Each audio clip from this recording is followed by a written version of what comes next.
Bom, gente, então, bom dia a todos. Hoje a gente chega na nossa segunda aula sobre repetição, lembrando aí que, para dizer que sabe programar, né, ou que tem pelo menos um conhecimento básico aí de programação, a gente tem que aprender sobre as estruturas de controle de fluxo. Então a gente já aprendeu sobre as estruturas condicionais, que está relacionado aí com o processo de tomada de decisão, em que a gente escolhe uma alternativa dentre duas ou mais opções. A gente teve duas aulas sobre condicionais e a partir da semana passada a gente entrou na parte aí de repetição. Então, na aula passada a gente teve uma visão geral sobre repetição, a gente aprendeu sobre as principais estruturas de repetição. Então, aí a saber é o while, o loop while, né? Enquanto atender uma condição, ele fica repetindo. Nós temos o do while, que funciona de forma semelhante, ou seja, ele vai continuar repetindo enquanto até atender determinada condição. A diferença entre esses dois é que no while essa condição é testada antes de qualquer coisa, antes de executar qualquer procedimento dentro do processo de repetição. Já o do while, essa condição é testada no final. Ou seja, então pelo menos o código que está dentro, ou seja, os comandos que estão dentro do processo de repetição vai ser executado pelo menos uma vez, tá? E a gente também aprendeu sobre a estrutura de controle também, que é o loop for. O loop for, uma tradução seria repita para toda a sequência ou faça para toda a sequência. Então a gente tem uma sequência de elementos e o procedimento vai ser repetido enquanto não atender todos os elementos dessa sequência. Aí, como eu mostrei no exercício de ontem, naquele exercício de desafio, se você souber uma forma de controle de repetição, uma forma dessa estrutura de controle, você consegue implementar praticamente qualquer problema. Só que, assim, existem determinadas escolhas que são mais naturais. Então, via de regra, se você não sabe a priori, ou seja, antes de entrar no loop, quantas vezes vai ser necessário repetir, então provavelmente a melhor alternativa vai ser o loop while ou então o do while. E sempre abrindo aquele parêntese que no Python não existe a estrutura do while implementada. Então a gente utiliza o while para implementar o do while e funciona super bem. Então, se a gente não sabe a priori quantas repetições são necessárias, então a gente utiliza o while e o do while, ou então um dos dois. Mas se a gente já sabe previamente quantas repetições serão necessárias, aí o mais indicado é trabalhar com o loop for. E assim, na prática, na ampla maioria das vezes, geralmente a gente sabe quantas vezes deve ser repetido. Você vai vindo uma base de dados, eu tenho que obter uma estimativa de altura me baseando em um arquivo que tem 320 informações de diâmetro.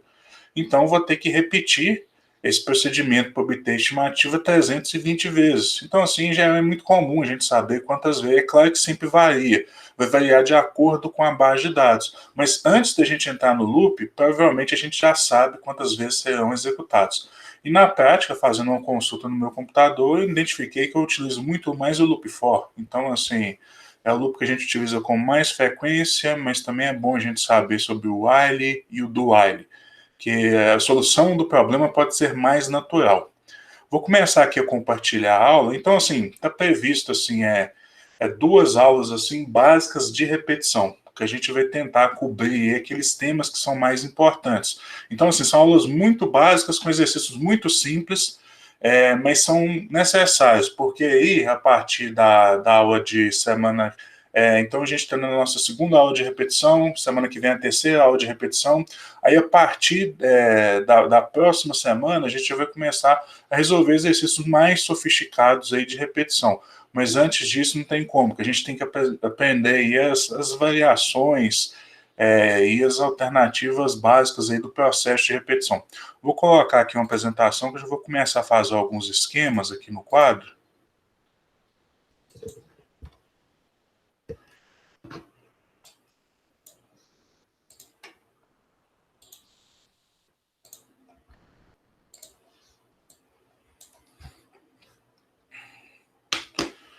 Deixa Deixa eu criar outro quadro aqui. A gente está na semana 6.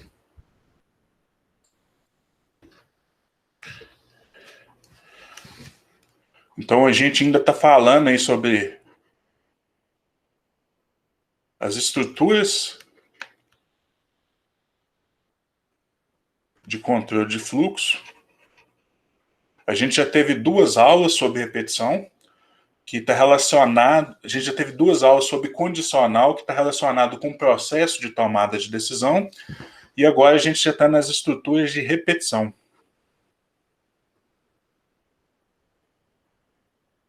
que executa um processo repetitivo. A estrutura de repetição, gente, ela é muito importante até por uma questão simbólica e filosófica, porque foi justamente da necessidade de executar tarefas repetitivas, maçantes e de forma rápida, foi o responsável por popularizar e desenvolver os computadores e, consequentemente, as linguagens de programação. Então, os processos de repetição, eles têm uma relação muito estreita aí, com o desenvolvimento e popularização dos computadores, porque foi justamente da necessidade de executar tarefas repetitivas que o computador se tornou tão popular e que hoje em dia a gente tem aí o acesso na palma da mão, como por exemplo no smartphone. Então aqui a gente está nos processos de repetição. E em falando aqui em processo de repetição, a gente aprendeu algumas estruturas básicas, né? Que é o loop while, ou seja, enquanto. A gente também aprendeu aí sobre o loop do while, que no Python não tem esse loop definido aí de forma explícita, como no C++.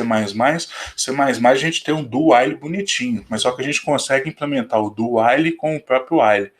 E tem também o loop for. Tá, gente? Os processos de repetição não se restringem apenas a isso. Então, depois a gente vai entrar numa parte aí do paradigma funcional, que a gente vai aprender outras estratégias de repetição, tão interessantes quanto essas aqui, ó, os loops convencionais. E se a gente for pensar bem, vamos dar uma relembrada aqui. A gente então vai ter basicamente 3 aulas sobre repetição, 3 aulas básicas. E lembrando que repetição vai nos acompanhar agora até o final do curso. Então, o que a gente viu até a aula passada? O que a gente viu até a aula passada? Deixa eu habilitar aqui.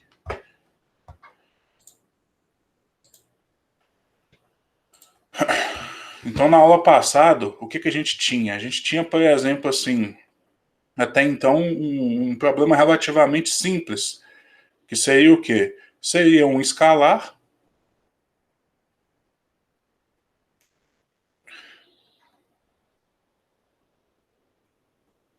sendo representado aí por uma variável. Aí a gente aplicava um processo de repetição, um loop, aí pode ser o while, do while for, e no final das contas, a gente tinha um retorno aí de um escalar também. Uma variável. Então aqui no primeiro momento aqui, a gente entrou com um escalar e saiu com um escalar. Ou então simplesmente com uma impressão, que foi o exercício passado na aula passada, que foi de imprimir um bom dia. E também, se a gente for recordar, o exercício desafio da semana, a gente entrou, por exemplo, com alguns escalares, variáveis. A gente entrou com a população de A, a gente entrou com a população de B, a gente entrou com a taxa de crescimento de A, taxa de crescimento de B. Então, se a gente for recordar bem, a gente entrou com o escalar no loop e no final das contas a gente saiu com o escalar.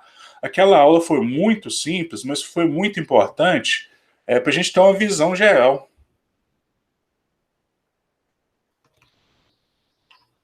Uma visão geral aí dos processos de repetição. O que está previsto para a aula de hoje? É o seguinte, eu já vou ter uma situação diferente. Ao invés de eu ter como entrada um escalar,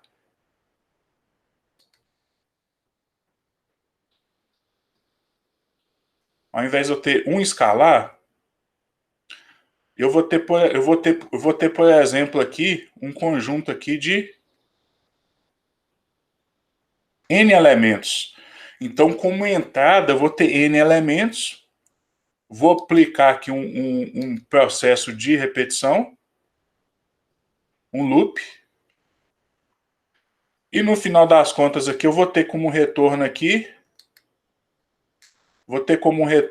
novamente aqui um escalar, uma variável. Então aqui, ao invés de a gente ter um escalar, a gente vai ter uma sequência. Uma sequência de elementos, ou um conjunto de elementos, ou uma lista de elementos, ou um vetor de elementos, ou uma série de elementos. Então aqui a gente vai ter um conjunto de elementos, a gente vai ter N elementos como entrada, e no final das contas a gente vai ter como retorno aqui um escalar. Então é isso aqui que está previsto para a aula de hoje. E a importância dessa aula é que a gente vai aprender a acessar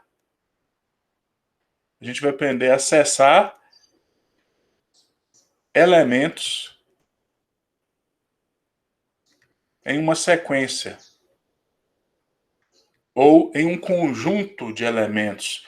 E detalhe, para isso a gente vai ter que aprender sobre uma estrutura básica. Depois que a gente encerrar a parte de processo de repetição, a gente vai ter uma aula específica sobre estruturas de dados, que vai tratar basicamente da forma como a gente armazena os nossos dados aí no computador, no momento aí de execução aí de um algoritmo qualquer. Mas aqui então a gente vai começar a aprender aí uma estrutura de dados aí bem básica, muito utilizada, que a gente usa com muita frequência, muito popular. Então a gente vai aprender uma forma aí de armazenar esses elementos aí em uma sequência. Então até então a gente trabalhou com variável, com escalar, agora a gente vai aprender a trabalhar com um conjunto de elementos. E aqui, ó, só para adiantar um pouco, né, o que está se a gente for pensar bem a aula que vem. A aula que vem a gente vai dar um passo adicional. Então, aqui imagine que a gente tem aqui uma sequência de elementos também. Aqui eu tenho 4 elementos aqui, ó, mas no final das contas eu posso ter N elementos. Aí a gente vai aplicar aqui um processo de repetição, um loop. E aqui como retorno, olha só como é que a gente vai aumentar um pouco aqui a complexidade. Como retorno aqui a gente vai ter, por exemplo, N elementos. E pode ter menos também do que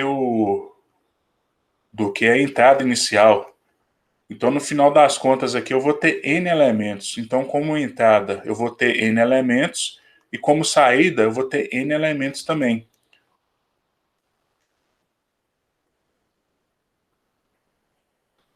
E essa aula aqui vai ser interessante, porque a gente vai aprender. Vai ser interessante porque a gente vai aprender a criar sequências. Então, aqui a gente vai aprender a criar sequências de elementos, ou então aqui modificar elementos em uma sequência. Então, a gente observa que cada vez mais a gente vai avançar aí para algo mais aplicado, para algo mais próximo da prática. Inclusive, na aula de hoje, como a gente vai ter a oportunidade de trabalhar com um conjunto de elementos, qual que é a forma mais convencional da gente tratar isso?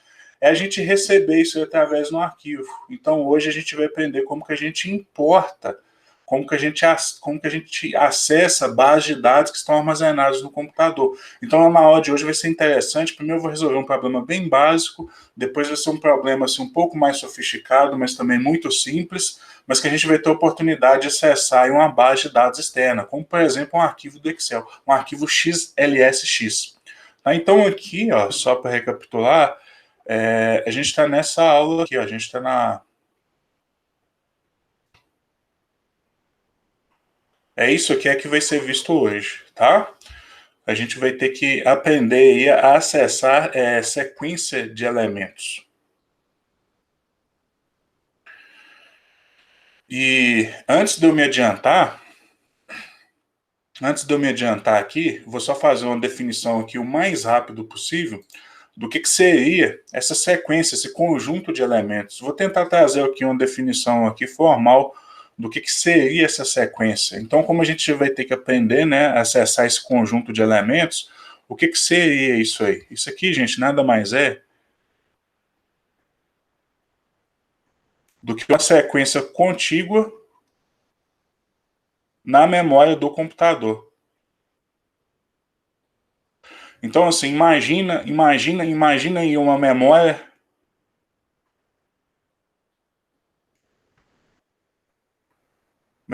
do computador.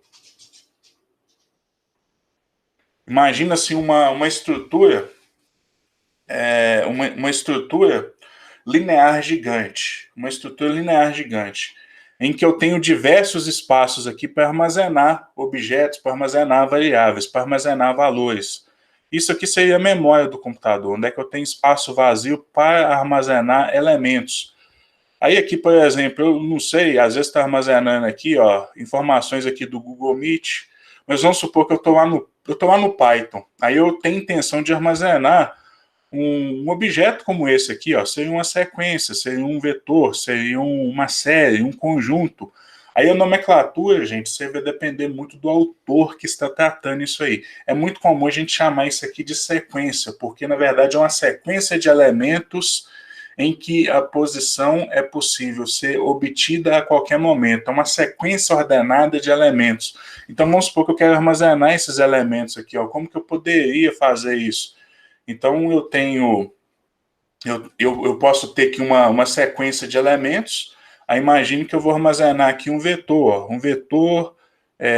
Vou armazenar esse vetor aqui, em que esses elementos, uma sequência de elementos aqui, por exemplo, ó, 2, 5, 17 e 3.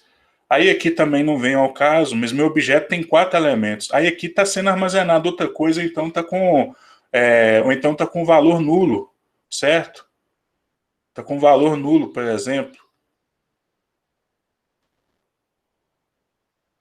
Ou nulo. Então aqui pode estar armazenado outra coisa. Às vezes aqui está com valor nulo. Aqui também está com valor nulo. Pode estar sendo armazenado outra coisa. Mas só sei que eu tenho um espaço aí contíguo na memória em que eu utilizo para armazenar valores. E aqui, ó, eu utilizei esse segmento da memória para armazenar minha sequência. Qual que é a minha sequência? É um objeto, é uma lista de elementos, é um vetor, é um conjunto de elementos, é uma sequência com os seguintes números: 2, 5, 17 e 3. E o interessante é que isso aqui é uma sequência ordenada em que eu posso acessar esses elementos pelo índice. Então, olha só que interessante. Esse elemento aqui é o índice 0, esse outro elemento é o índice 1, esse outro elemento é o índice 3 e esse outro elemento é o índice 4. É isso mesmo que vocês estão vendo. As sequências, as listas no Python, elas são ordenadas por um índice em que eu posso acessar esses elementos em todo momento. E quando eu acesso esses elementos pelo índice, o ato de acessar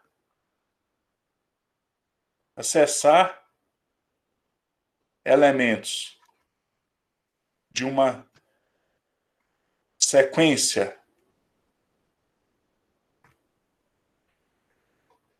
pelo índice, ou seja, a posição dele, porque isso aqui é um objeto ordenado, então ele tem posição. Então, acessar elementos de uma sequência pelo índice recebe o nome de indexação.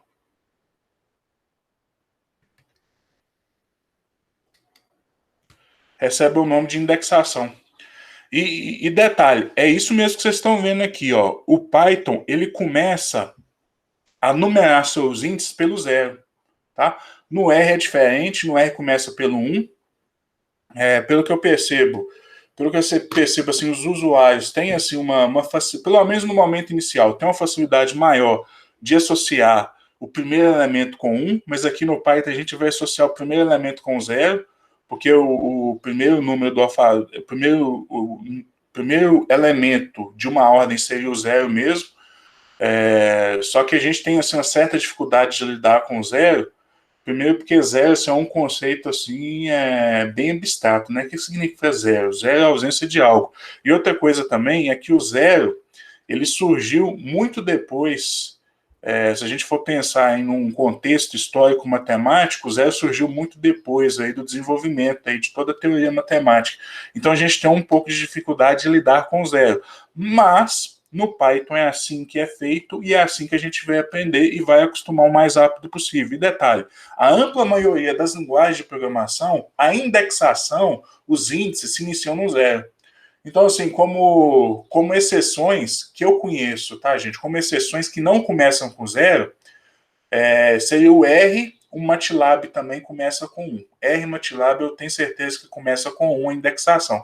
As demais, por exemplo, você pega, por exemplo, C, C++, C Sharp, Java, todas as outras linguagens de programação aí inicia a indexação com zero. Então é até mais, é até melhor a gente habituar com zero, porque depois se for utilizar outra linguagem de programação, provavelmente a indexação lá vai começar com zero.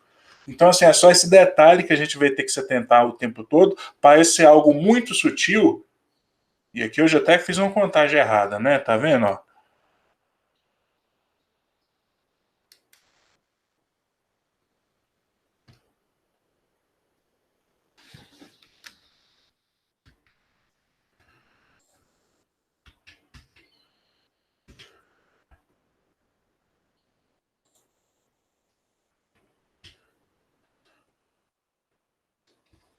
Fiz uma contagem errada. Deixa eu só refazer aqui. Deixa eu só refazer aqui minha memória.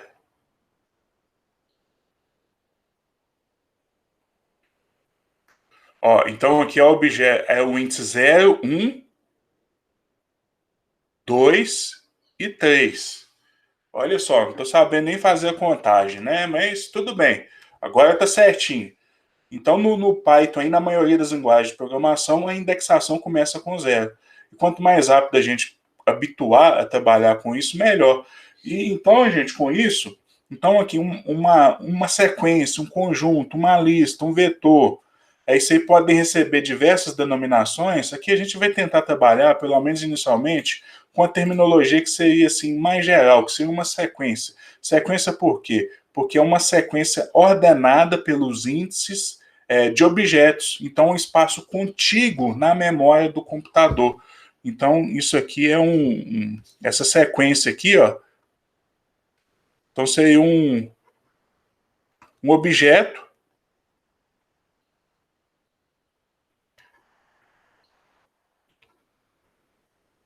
que é armazenado de forma contígua na memória.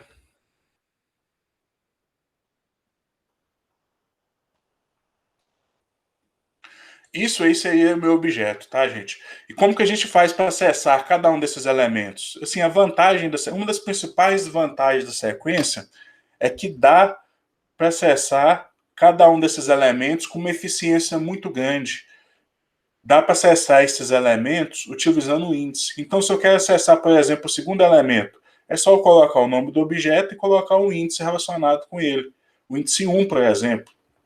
Vamos supor que vamos imaginar que meu objeto aqui se chama lista. Aí isso aqui seria na memória do computador, né?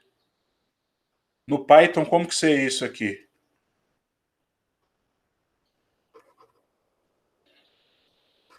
No Python eu teria um objeto assim, ó. Vou chamar aqui de uma lista de elementos. Primeiro elemento 2, segundo elemento 5, terceiro elemento 17, quarto elemento 3. Uma lista de objetos em que eu inicio o princípio da minha lista aqui com o colchete e finalizo com o colchete.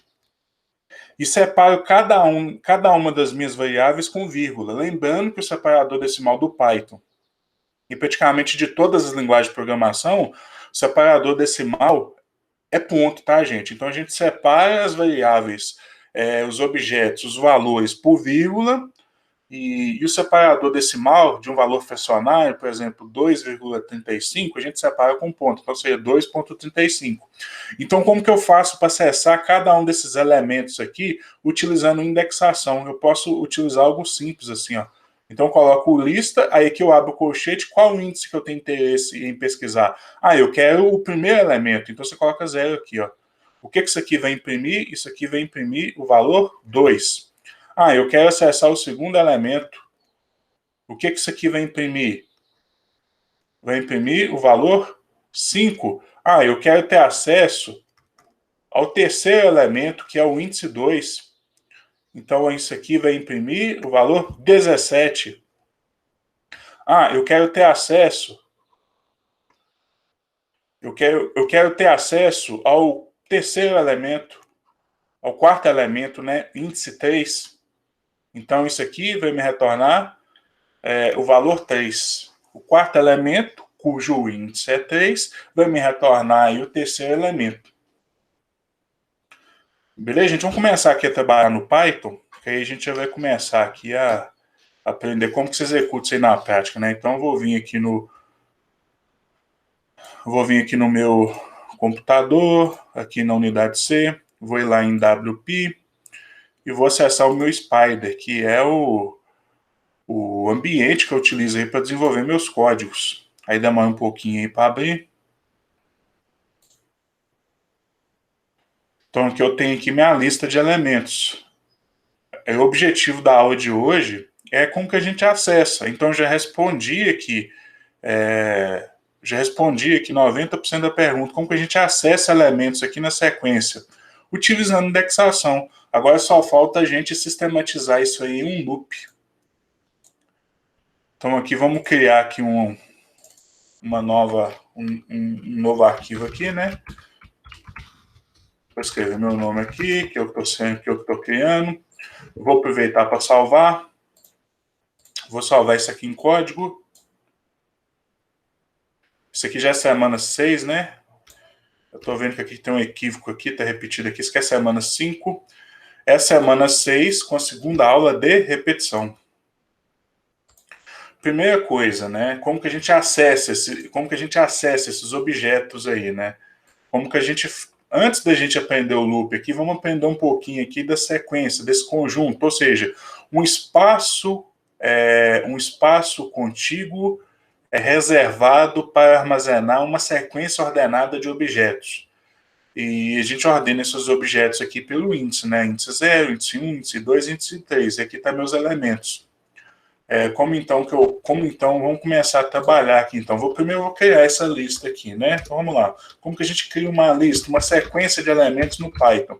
E aqui, gente, eu estou trazendo aqui a estrutura de dados, assim, uma das mais básicas e mais utilizadas, uma das principais. Tudo bem?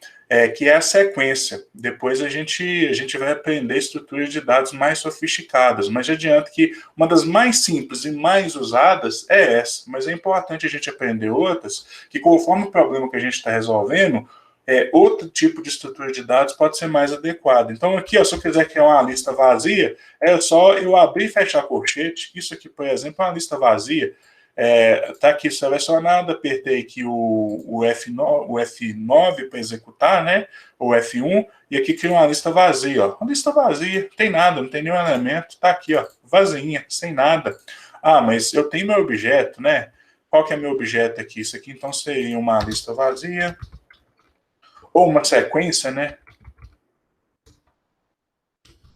Uma sequência vazia. Depois eu vou criar aqui uma lista aqui com 4 elementos, 2, 3, 17 e 3. Vou executar novamente. Ele sobrescreve essa lista vazia, né? Opa, agora tem lá, ó, 4 elementos bonitões, ó. Ó, e que eu posso acessar pelo índice, tá aqui, ó. É. Só para ficar diferente, vou deixar 5 aqui, executar de novo. Beleza. 2, 5, 17, 3. Tá aqui meus índices aqui, né? Ah, eu quero acessar o primeiro elemento.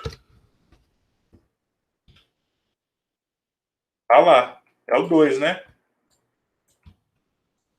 Segundo elemento, que é o índice 1. Terceiro elemento, que é o índice 2. Quarto elemento, que é o índice 3. Tá lá. E o quinto elemento, que é o índice 4, vai me dar uma cepa de um erro, né? Me deu um erro aqui, ó. O que ele está querendo dizer, ó? Ele está querendo que eu extrapolei os índices da minha lista. Por quê? Porque eu não tenho 5 elementos. Então, aqui, ó, o primeiro elemento.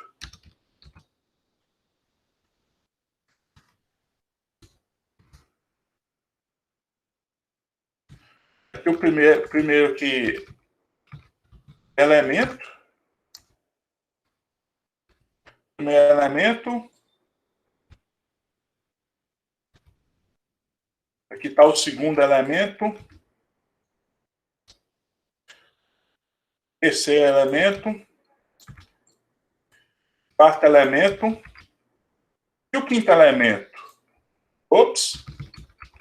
Erro, né? Porque eu não tenho quinto elemento. Então ele me retorna um cepa de um erro. Isso é interessante, gente. Isso é muito bom do Python, que ele te indica que está errado. Em linguagem de programação, como por exemplo, se você não implementar isso aí, em linguagem de programação C, se você acessar o quinto elemento, sabe o que ele te retorna? Ele te retorna um objeto qualquer que está por aqui, ó. Ah, o próximo elemento é o quê? Seria esse espaço aqui na memória aqui, ó. Aí ele vai lá e te retorna esse elemento. Aí pode ser o valor 35, pode ser o valor menos 58,01, pode ser um valor nulo. Isso é problemático, porque às vezes você está cometendo um erro e ele não te avisa. Você está acessando elementos e ele não te avisa. Em contrapartida, para você ficar avaliando isso, você tem uma penalidade computacional, porque o tempo todo o procedimento tem que estar avaliando se está correto aquele índice. Então você tem uma pequenina perda de rendimento, mas que eu acho que é melhor do que você cometer o erro sem perceber. No R, por exemplo, ele retorna, que eu não gosto muito, quando você está acessando uma sequência no R, implementada lá com o vetor, ele te retorna lá o valor NA, ele não retorna um erro. Então você acessa um elemento ausente, ele não te retorna um erro. Isso eu acho um pouco perigoso, principalmente quando a gente está aprendendo a programar. Certo? Então, e olha só que interessante, aqui eu posso ter algumas variações aqui, ó, dessa indexação. Ó. Isso aqui que eu estou fazendo aqui, ó, isso aqui se chama indexação. O que é indexação? Acessar o valor dos objetos, das variáveis, pelo índice, pela sua posição na memória. Então, isso aí, gente, imagina a memória gigantesca do computador. Lá tem um espaço reservado, bonitinho, contíguo, armazenando esses 4 objetos. 2, 5, 17 e 3. Isso aqui se chama indexação e eu tenho outras formas de indexar, por exemplo. Imagina que eu não quero o primeiro elemento, eu quero do segundo elemento em diante. É só eu colocar o 1 aqui, ó, e colocar os 2 pontos, ou seja, do primeiro em diante. Tá lá, ó. Aí ele omite o quê? O primeiro. Eu quero do segundo em diante. Aí ele omite o primeiro, aí ele omite, do terceiro, na verdade, né? Ele omite o primeiro e o segundo. Eu quero aqui o oposto aqui agora. Vou imaginar que eu não quero os últimos elementos aí, ó. Então ele aqui vai me retornar aqui do segundo. Isso aqui, na verdade, é o índice 2, porque ele não inclui isso aqui. O índice 2 seria o terceiro elemento, só que isso aqui seria exclusivo. Então é do índice 2 para baixo sem considerá-lo. Esse aqui é o índice 1, esse aqui é o índice 0, esse é o índice 1 e esse é o índice 2. Do índice 2 para baixo, sem considerá-lo, então seria o 2 e o 5. Então, muita atenção com relação a isso, tá, gente? Com relação à indexação. Às vezes pode ser um pouquinho confuso. Vocês estão vendo que às vezes até eu estou me confundindo um pouquinho, porque eu trabalho no R, trabalho no Python, então às vezes pode ser um pouco confuso. Mas, assim, em geral, assim, eu não costumo errar, não, tá? Não costumo ter problema com isso, não. Funciona muito bem. Ah, eu quero excluir, por exemplo, aqui, ó, o primeiro e o último. Então, vou acessar aqui do primeiro e vou colocar 3 aqui. Ele eliminou aqui o terceiro elemento e o primeiro elemento, que é o índice zero. Então, esse aqui seria aqui o quarto elemento, né, que vai de 0 a 3. Esse seria o quarto elemento, mas esse aqui seria exclusivo. Ele não inclui esse índice aqui para filtrar os elementos. Então, aqui, isso aqui seriam outras formas de indexação também. Tá bom, gente? Vamos então aqui, o objetivo da aula de hoje aqui, ó, a primeira parte já está feita, que é acessar elementos de uma sequência. A gente acessa esses elementos aqui, ó, a gente acessa esses elementos por indexação, pelo índice, pela posição, indexação. Isso aqui seria o quê? Acesso pelo índice. Ou então é muito comum a gente chamar isso aqui de posição. Acesso pelo índice, acesso pela posição do elemento no vetor. Então a gente já aprendeu como que acessa esses elementos. E agora, como que a gente trabalha isso aí no loop? Como que a gente acessa isso aí no loop? Vamos então mudar aqui aumentar aqui um pouco mais o nível de complexidade. Como que a gente acessa isso aqui no loop? Aí, gente, para demonstrar isso aqui, eu vou escolher aqui um algoritmo muito simples.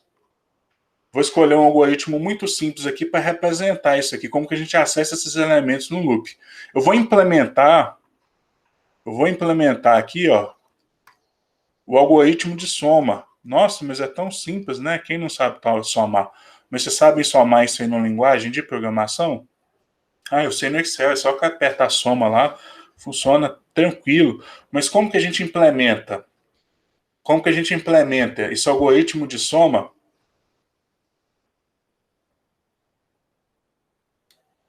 Como que a gente implementa esse... Deixa eu escrever certo.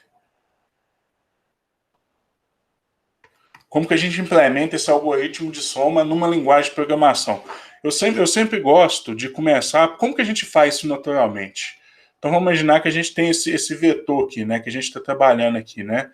Que a gente tem um vetor aqui, 2, 5, 17 e 3. Eu tenho que somar esses 4 elementos. Como que a gente geralmente faz na prática para somar esses 4 elementos aí? Ó, em geral, eu não sei vocês, mas em geral eu bato o olho assim em todos os elementos, lembrando que eu sou péssimo em fazer conta, então sabendo disso, o que que eu já bato o olho e já tento buscar? Conta fácil. Meu olho fica doido caindo achar uma conta fácil. Olha só que conta fácil aqui. Não vou começar pelo começo, ó. 2 mais 5 é 7. 7 mais 17. Opa, já complica um pouco, né? Olha só uma conta bem mais fácil aqui, ó. 17 mais 3, olha que coisa linda. Dá 20, rapaz, ó, bonitinho. Já fiz essa. Já fui metade do caminho. Aí aqui, ó, 20. Aí eu posso escolher aqui, ó, 20 mais 5. Aqui dá 25. Aí por fim aqui, eu vou finalizar aqui agora, aqui, ó. 25. 25 mais 2, 27. Gênio, né? Olha só como é que a gente executa um procedimento de conta. E a gente faz sem mesmo, tá, gente? Mas como que a gente poderia fazer isso aí agora em uma linguagem de programação? No Excel, né? No Excel, olha só que maravilha, coisa muito fácil aqui, né?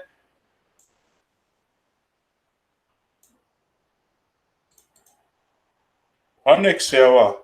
2, 5, 17 e 3.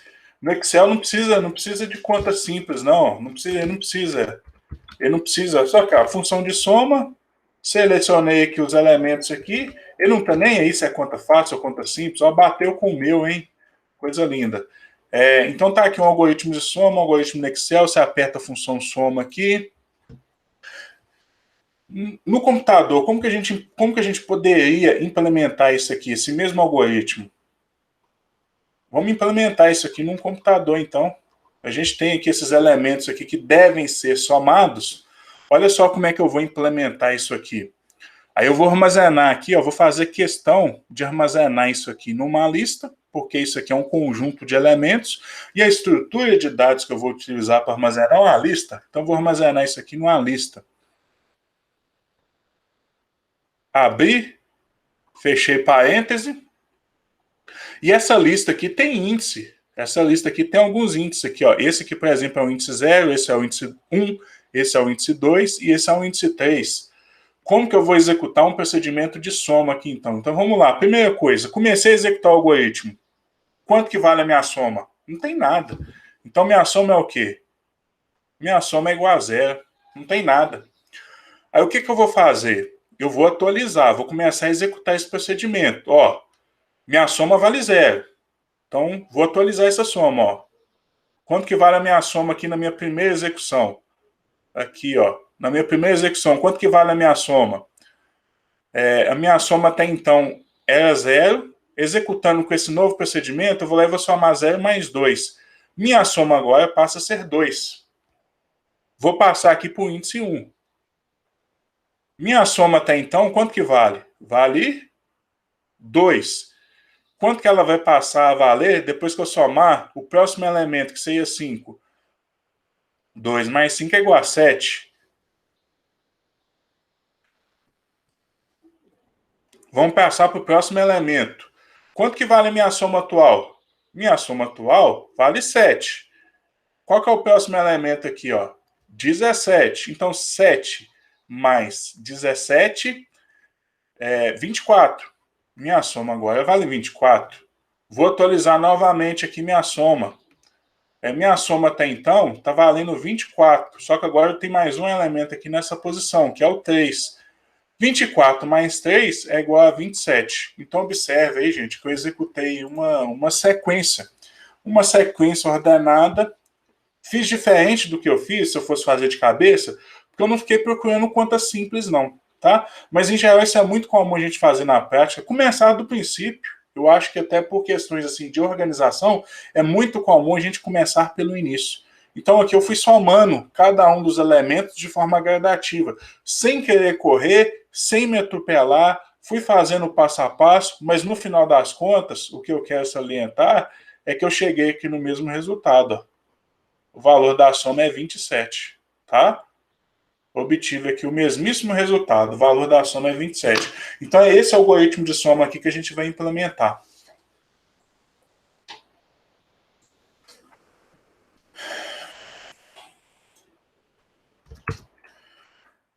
Aqui, quantas vezes que eu vou ter que aplicar esse procedimento de soma aqui, gente? Mas se você quiser só um? Oi? Ah, Quantas vezes? Se você quiser só um? Se eu fosse aplicar no loop, 3 vezes. mas não tem 4 elementos? Por que 3?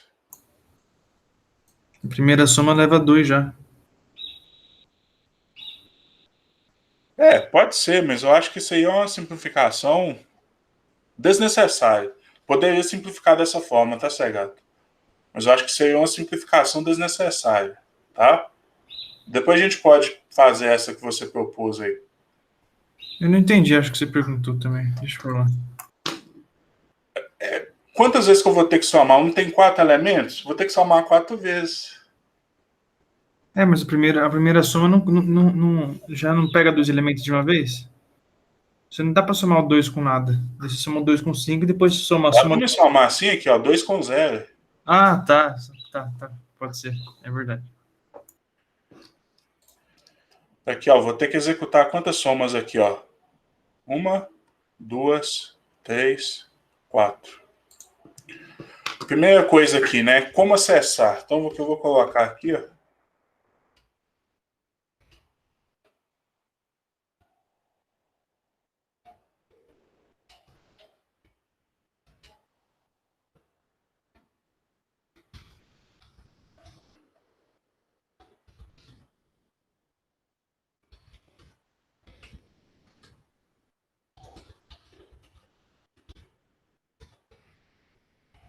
acessar elementos da lista em um loop. Eu estou querendo dizer, gente, que eu já sei de antemão quantas vezes eu necessito executar, né? Então, já vou direto aqui no meu loop for aqui, ó.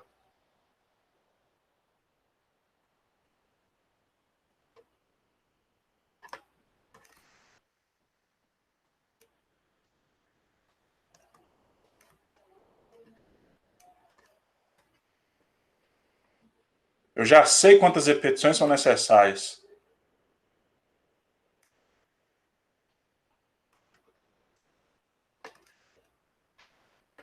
Eu não sei quantas repetições são necessárias. Sempre abrindo aquele parênteses que eu posso implementar qualquer coisa utilizando um desses loops aqui. Mas se eu já sei quantas vezes são necessárias, quantas vezes são necessárias, eu já vou logo para o loop for. Primeiro aqui, ó. Deixa eu só repetir essa lista aqui. Primeiro aqui, eu vou mostrar como que acessa esses elementos aqui numa lista. Então, for e in. Vou mostrar duas formas aqui, ó. Primeiro eu vou identificar quantos elementos tem na lista. Aí aqui uma função aqui muito que a gente utiliza com muita frequência. Ela serve aqui, ó. Cliquei nela e apertei o Ctrl I, ela me dá informação.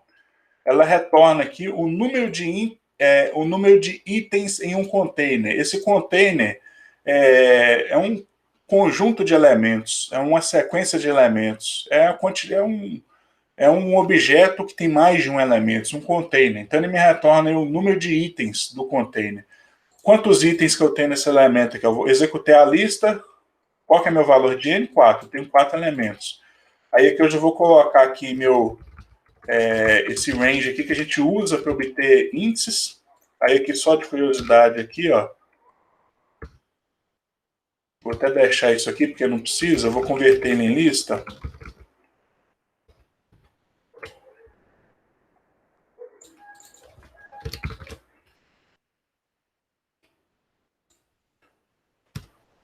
Olha só o que ele me retornou aqui, gente. Não é exatamente meus índices bonitinho aí, ó. Então esse range a gente utiliza com muita frequência para retornar índices. É bonitinho, exatamente meus índices aqui, ó. 0, 1, 2, 3.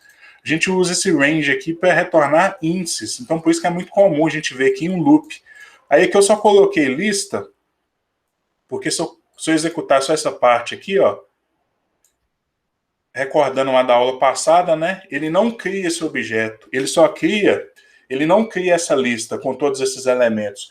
Ele só cria um interator. Esse interator é uma simplificação que indica que existe uma sequência ali e que essa sequência é acrescida, é incrementada de um elemento. Então aqui ele só armazena só o primeiro e o último. E excluindo o último, né? Lembrando que o último aqui é exclusivo, ele não inclui o último aqui, ó. Vou apertar aqui o Ctrl I aqui, ó.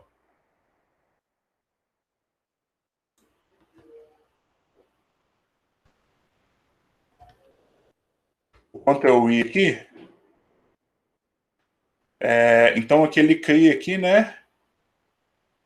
Start, stop, ou então só stop.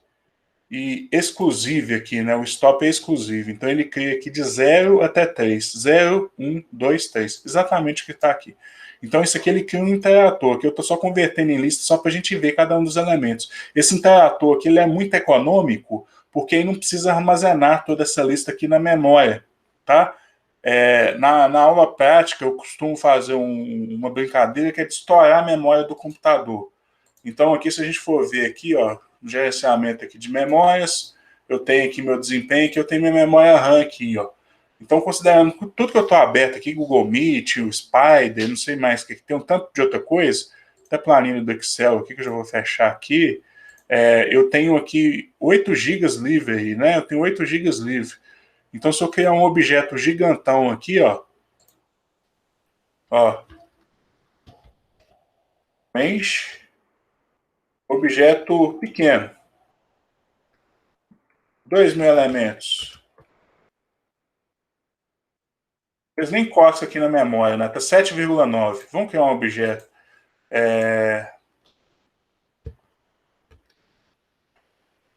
Isso aqui é o objeto 1.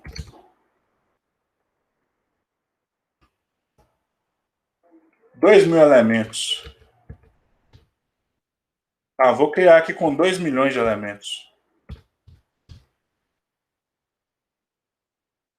2 milhões de elementos.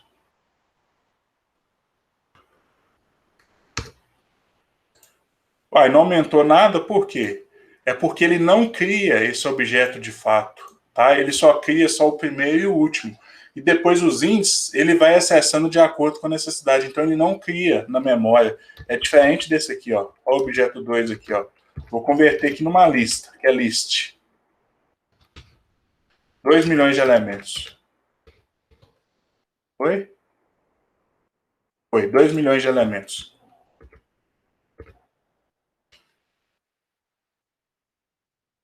Ó, tá 7,9, né? Vamos ver se faz uma cosca aí.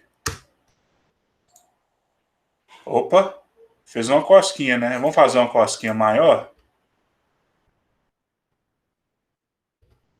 20 milhões de elementos.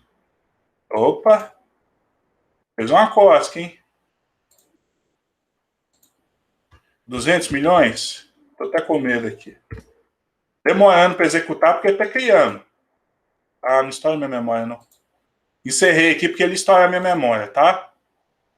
200 milhões de elementos. E se eu fizer isso aqui, ó? Ó. Tem 2 milhões, 20 milhões, 200 milhões. Antes, deixa eu só deletar aqui. Deixa eu deletar esse objeto 2 aqui, ó. Que ele tá gigantão. Deixa eu deletar ele. Ó. Del, objeto 2. Ah, não. Objeto 1, né? Tá OBS 2. Ah, OBS. É porque eu digitei errado lá em cima, né? Ô, Gustavo, o que acontece quando está na memória? O PC trava? É isso que acontece? Tava.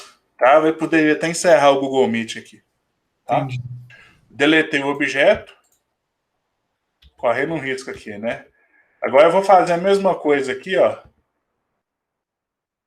Só que agora aqui com o range, ó.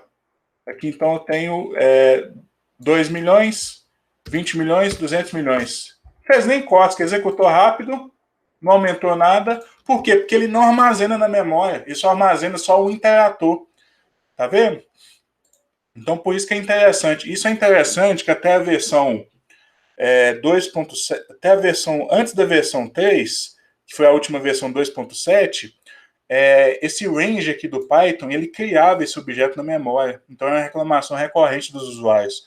No Python tinha até um xRange, que funcionava dessa forma aqui, armazenava só os índices, o interator, né, dos índices. Mas só que a partir da versão 3, aí esse xRange caiu em desuso, e o range foi implementado aí com o interator, para não precisar armazenar isso aí na memória.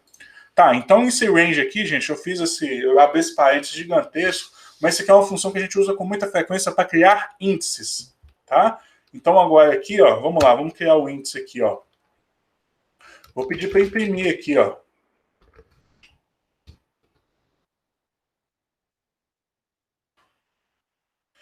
Então tá lá, ó. Vamos fazer triagem disso aqui?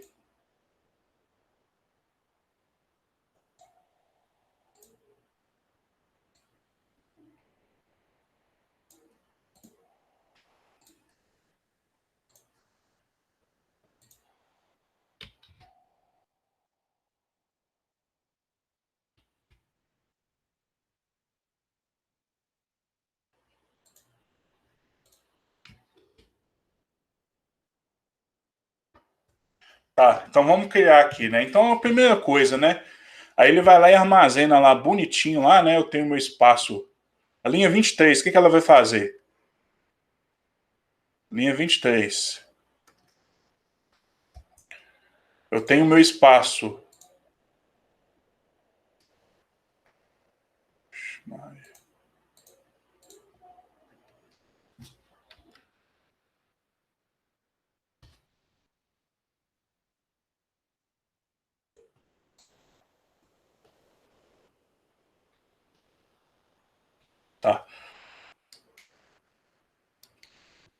Então aqui eu tenho minha memória lá no computador, imagina se uma coisa gigantona lá, diversos espaços disponíveis.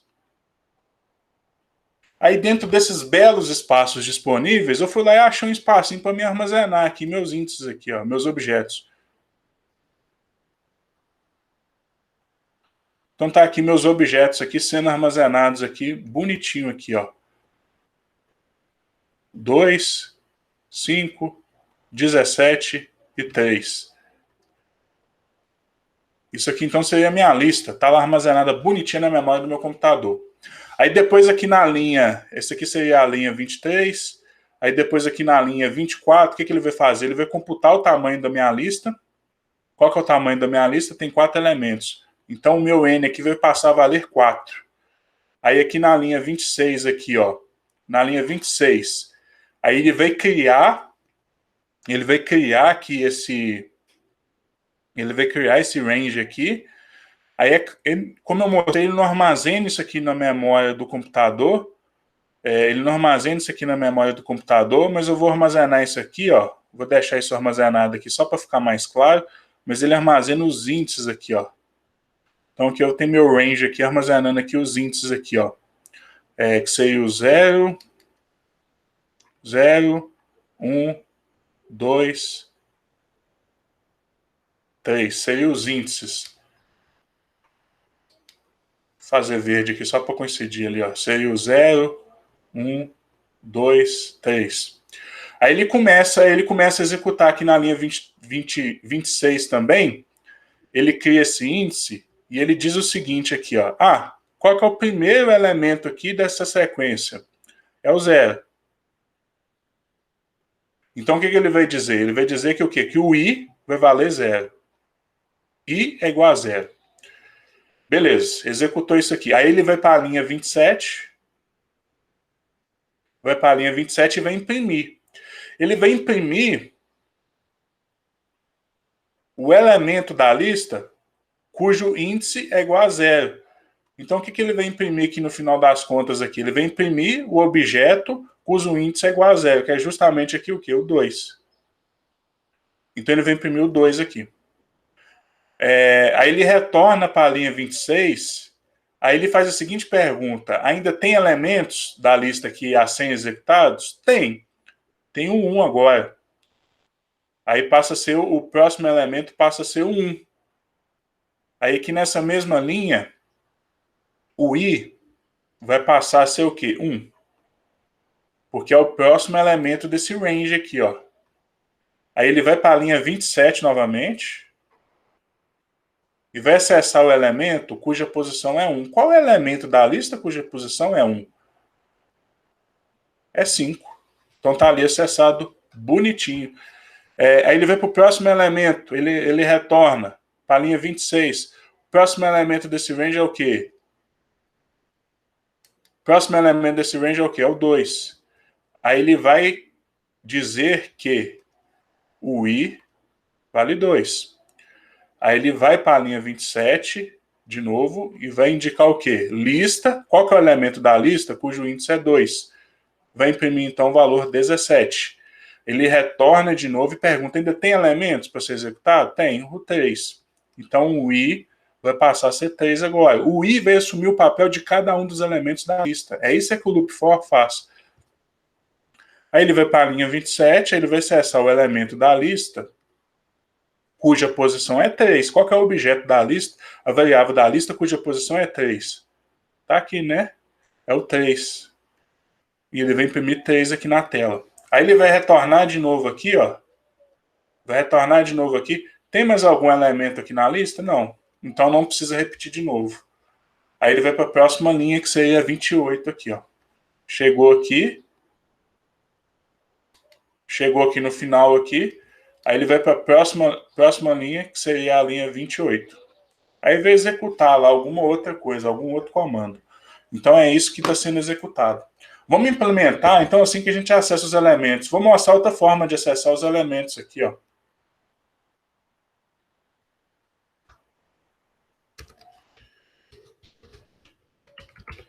Essa aqui seria a versão 1.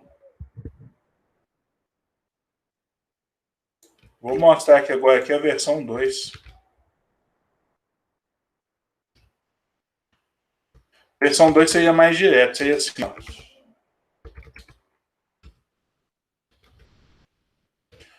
Não precisei da ajuda aqui, ó, do range para acessar a índice. Eu vou acessar o elemento diretamente.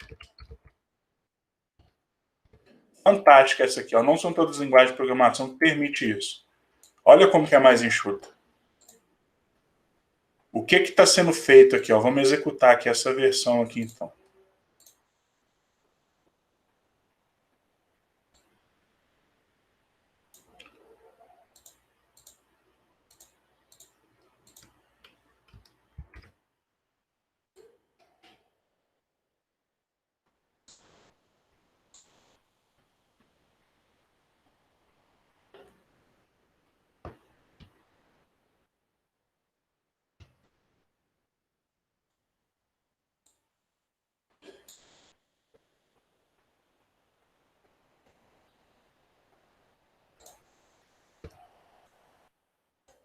Isso da mesma forma, só que aqui agora, aqui, ó, tá só na linha 31 aqui, né?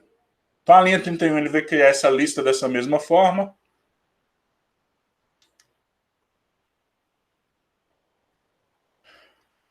Não preciso nem me preocupar.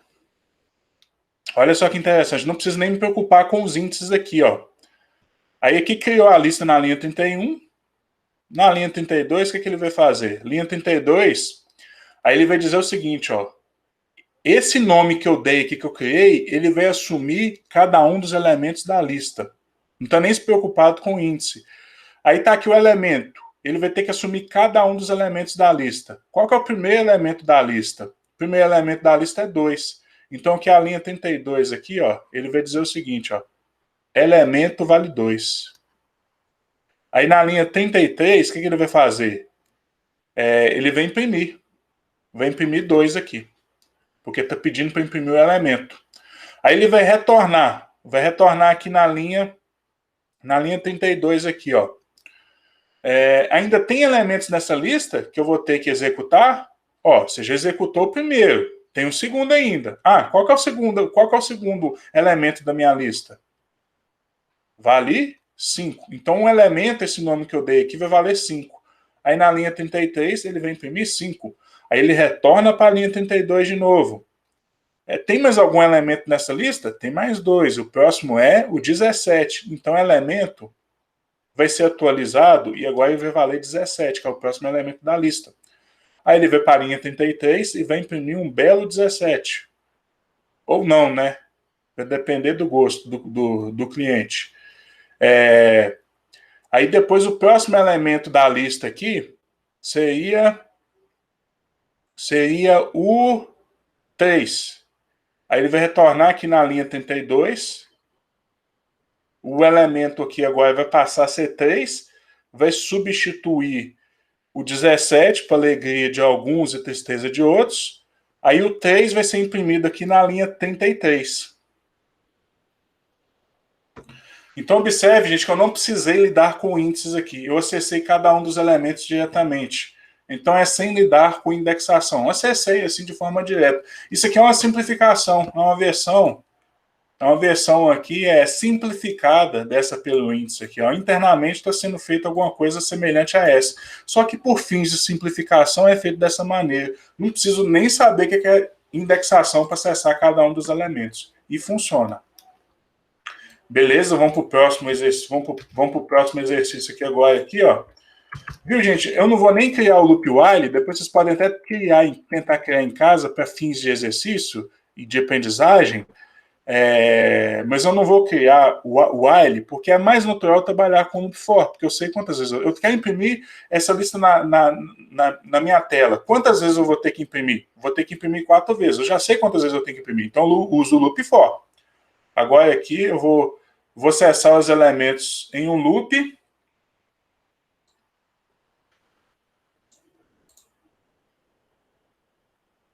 Aqui seria imprimir, né? Imprimir elementos da lista em um loop. Gustavo, teria como fazer, por exemplo, eu quero imprimir somente os pares, os números ímpares. Daí botar tipo um if dentro do for? E fazer Exato. isso? Dá para fazer Aí também? seria algo mais ou menos assim, ó. If. Aí tem a divisão para ser par, o elemento ser par, a divisão inteira dele por 2 tem que ser igual a zero. Só ver se é isso aqui mesmo, aqui, ó. 5. Beleza. Aí ele retorna. O resto da divisão inteira tem que ser igual a zero. Então, por exemplo, aqui um número par aqui, ó. Não, isso aqui é o resto. Não, eu quero obter o resto, e não a divisão. Aí a gente faz uma pesquisinha rápida aqui no Python, aqui, né? Resto da divisão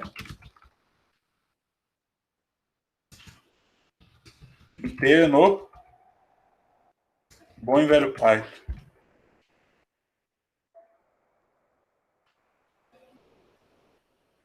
Beleza. É o porcentagem.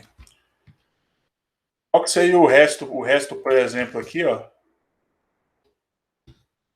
O resto da divisão de 5 por 4. Divisão inteira. Dá 1, né? Porque aí dá 5 dividido por 2 dá 2, aí dá 4 e sobra 1. Então o resto da divisão de 5 por 2 dá 1. Por 6 dá 0, né? Porque aí dá 3, aí não sobra resto da divisão. Então observe que todo número par, ou seja, o resto da divisão inteira dele é igual a 0, tá? E se o número for ímpar, Uhum. o resto da divisão inteira dele é diferente de 0. Sim. Então aqui é o percentual, ou seja, se ele for par, né? Só se ele for par. Só o 2, né, que é par, né? Perfeito. Se eu quisesse o ímpar, é só colocar aqui o diferente. Beleza? Beleza. Então aqui imprimir elementos da lista é um loop. Agora aqui é o algoritmo de soma.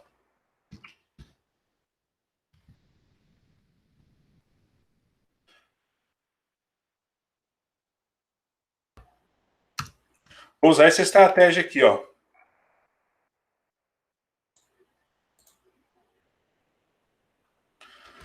Vou falar que eu não comecei a executar o algoritmo. Vou falar que a soma é igual a 0.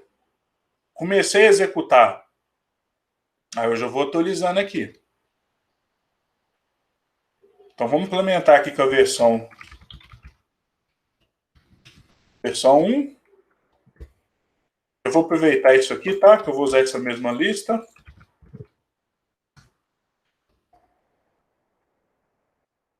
Aí aqui eu tenho outra variável aqui também, ó. Não comecei a executar, então minha soma vai ser igual a 0.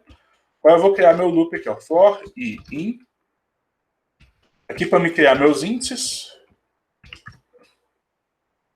Agora eu vou fazer assim, ó. Vou ir atualizando minha soma.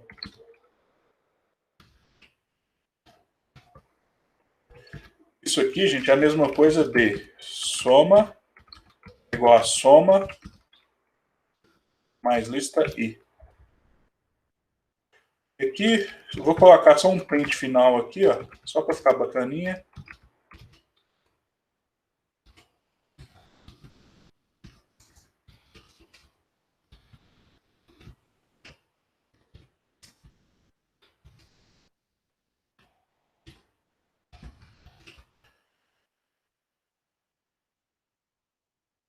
A soma dos elementos da lista é 27.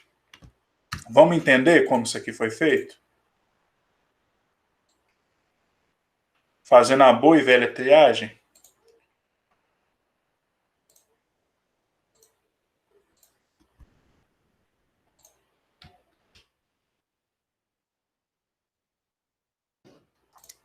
Tá, então aqui ele criou linha 39. Ele cria a lista, né?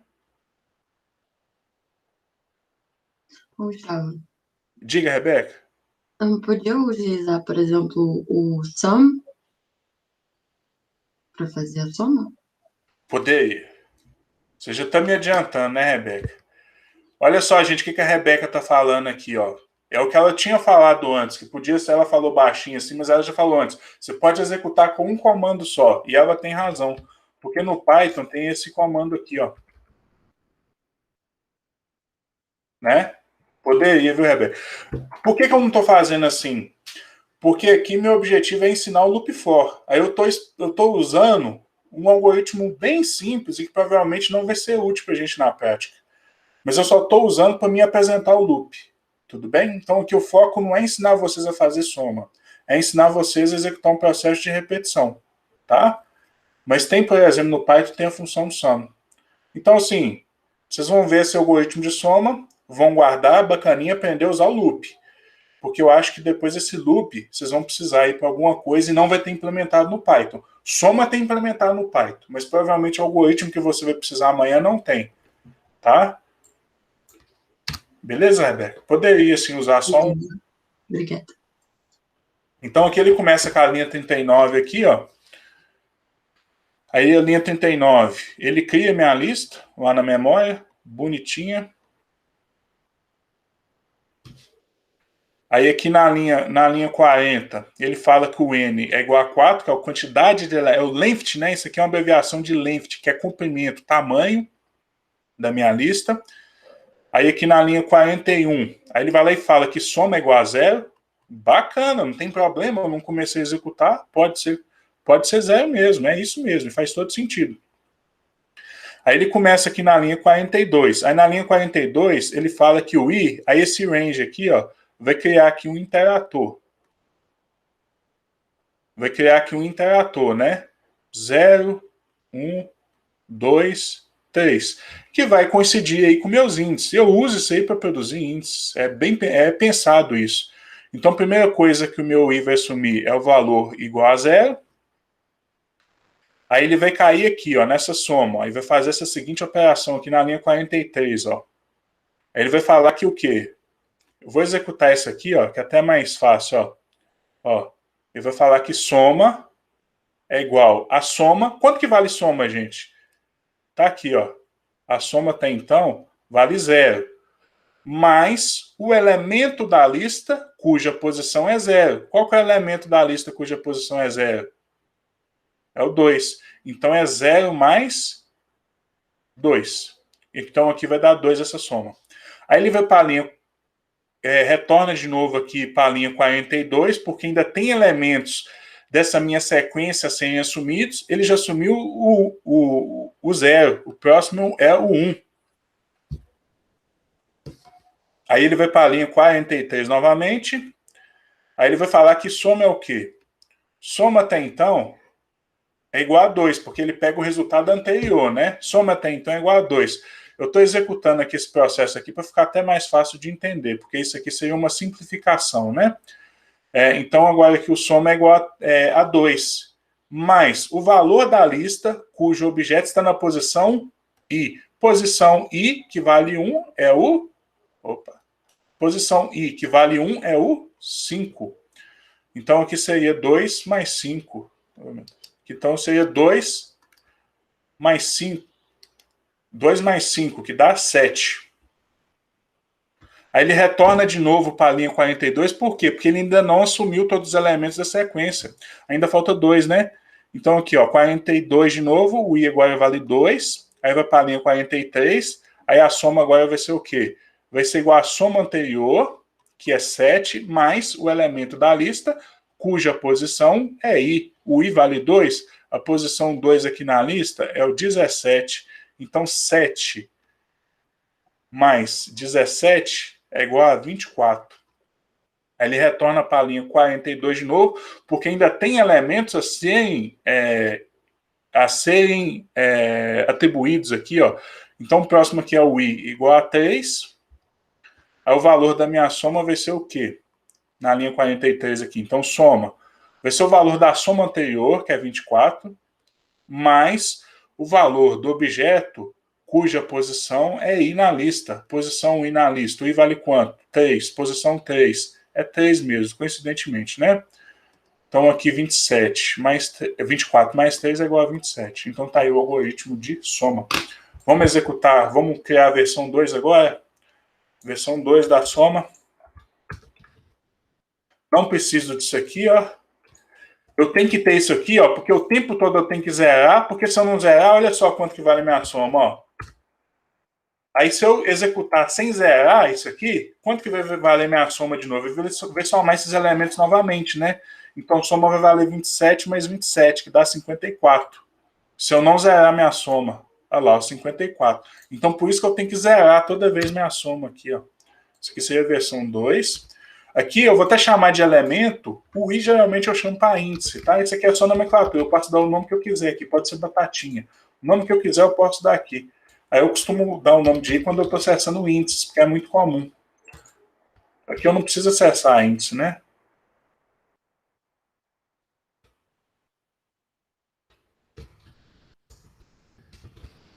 Seria isso aí, ó.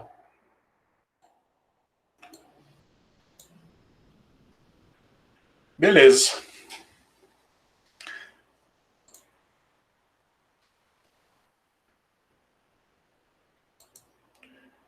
Preciso fazer triagem desse? Interessante. Ah, aqui faltou, né? Faltou depois aqui na linha 45, ó. Aí depois que ele encerra, ele vai para a linha 45 e imprime, né? Imprime lá que a soma é 27, né? Faltou isso aqui.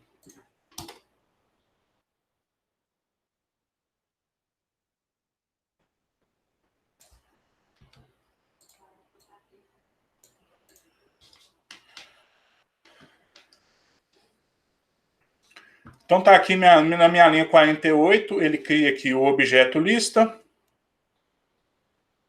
2, 5, 17 e 3. Aí ele começa a executar. Começou ainda não, né? Ele só fala aqui que soma é igual a 0. Aí ele começa aqui na linha 50. A primeira coisa que ele fala, ó, elemento é o primeiro elemento. Ó, elemento é o primeiro, é a primeira posição na lista, que é 2. Então aqui na linha 50 ele fala que elemento é igual a 2. Aí aqui na linha 51, ele vai lá e faz o seguinte, ó, soma. Vai ser igual ao quê? A soma anterior, que é 0, mais elemento, que é 2. Então aqui dá 2. Executei todos os elementos da lista? Não, executei só o primeiro. Então qual que é o próximo? 5. Então aqui na linha 50, o elemento agora vale 5.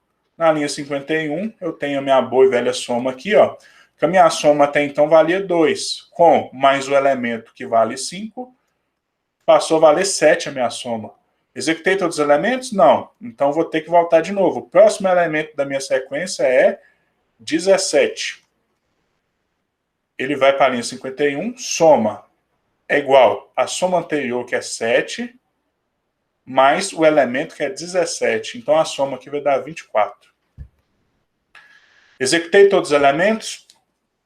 Não. Então ele retorna para a linha 50. Elemento agora vale, então,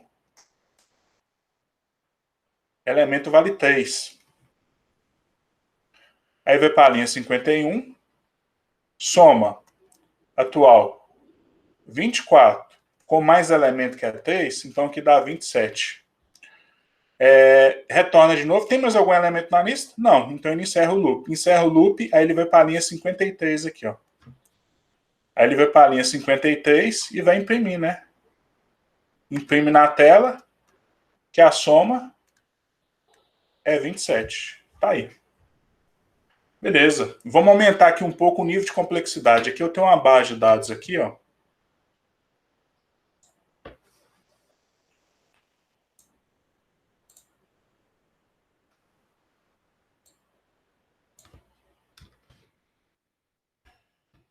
Vamos para o próximo exercício aqui, ó.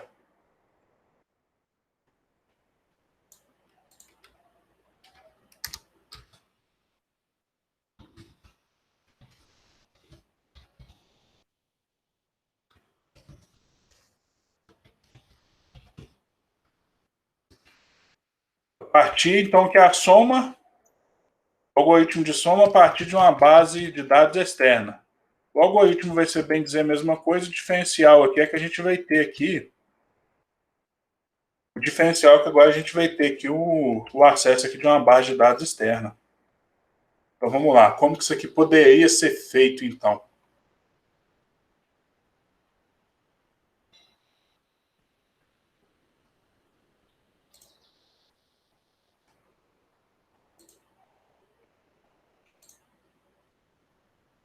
Espera aí que está salvando.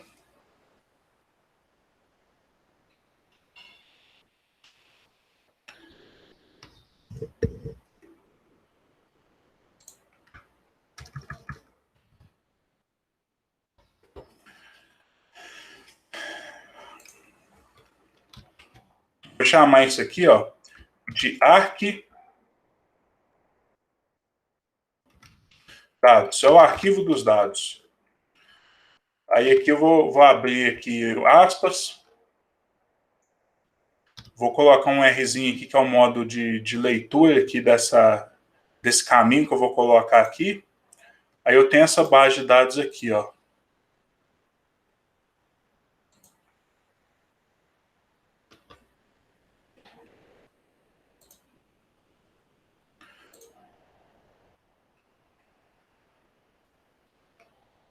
Eu tenho essa base de dados aqui, ó. Dados underline DAP underline altura. Do Excel, XLSX.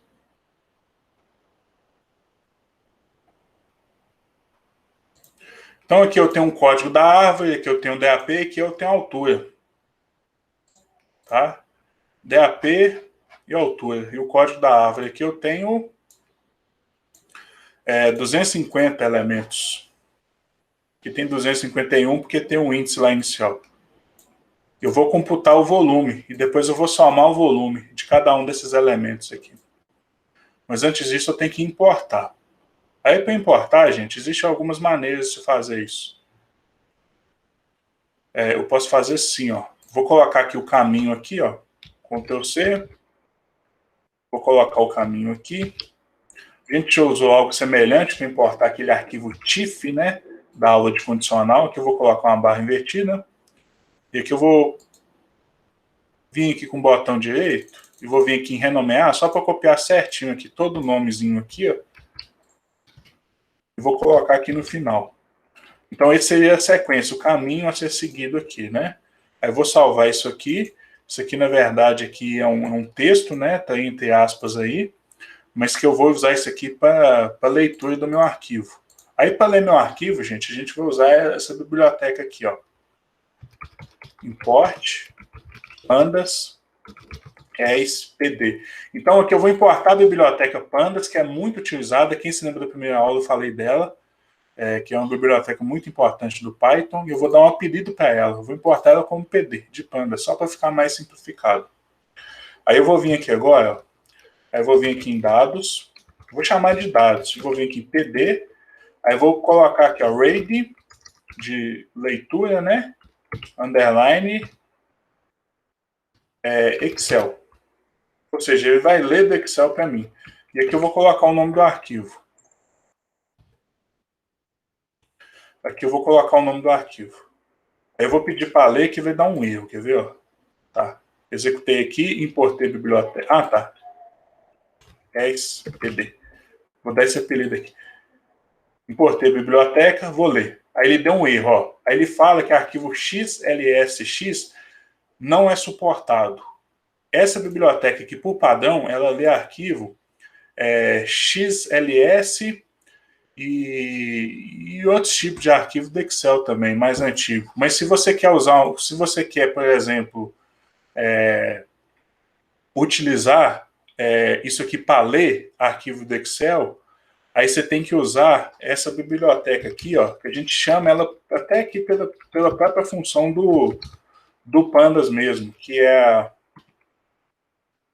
Open e de Python XL, de arquivo do Excel. E que agora aqui, gente, vai funcionar. Ele leu aqui certinho, ó, tá minha base de dados aqui, ó. Se eu vier aqui dados, tá aqui bonitinho aqui minha base de dados, árvore DAP. Quando vocês forem executar a primeira vez, ele não vai funcionar, sabe por quê? Porque, por padrão, a gente não tem essa biblioteca instalada.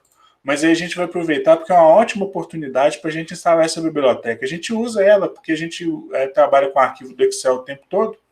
Então, o que eu vou fazer aqui? Ó? Vou dar um Ctrl+C aqui. Ó. Aí, como que eu faço para instalar bibliotecas novas no Python? Por exemplo, essa que a gente usa para ler arquivo XLSX, que é a versão moderna a partir de 2010 do Excel, por padrão assim não vem instalado, mas a gente pode instalar. Então é só, vou até copiar isso aqui, que é o nome da biblioteca, eu sei porque eu conferi antes. Aí o ideal, gente, é você fechar aqui o Spider, ó, porque qualquer biblioteca que tiver carregada, e se por um acaso ele precisar atualizar, se tiver carregado, ele não vai ter como atualizar. Então você fecha tudo lá o Spider, aí você vem aqui unidade C, WP, o Python aqui, aí a gente vai vir aqui, ó, o InPython Command Prompt. Vou clicar aqui, ó, aí ele abre aqui um arquivo do DOS. É só a gente fazer assim, ó, pipe, lembra daquele gerenciador de pacote que o Python tem que é muito bom?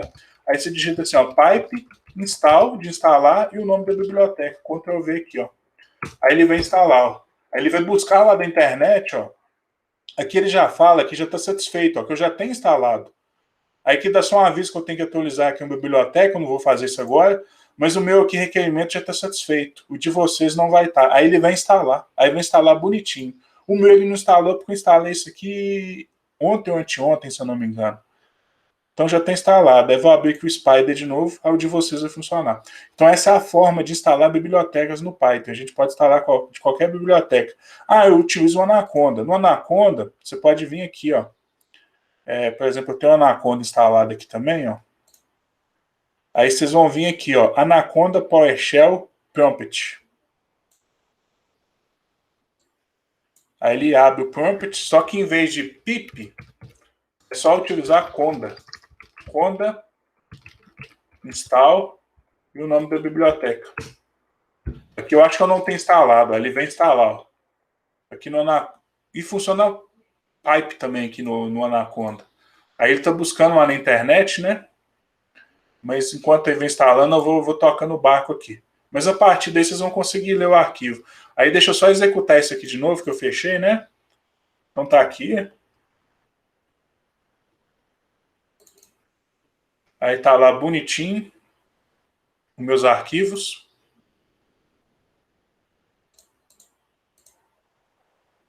Tá demorando, esse conda às vezes demora mesmo para instalar. Ele às vezes é mais seguro, mas demora demais para instalar. Beleza. Então aqui agora aqui, ó, isso aqui, gente, esses dados aqui, ó. Isso aqui é uma data frame, tá? Depois quando eu entrar aqui em estrutura de dados, mas só para deixar aqui um pouco claro aqui, ó.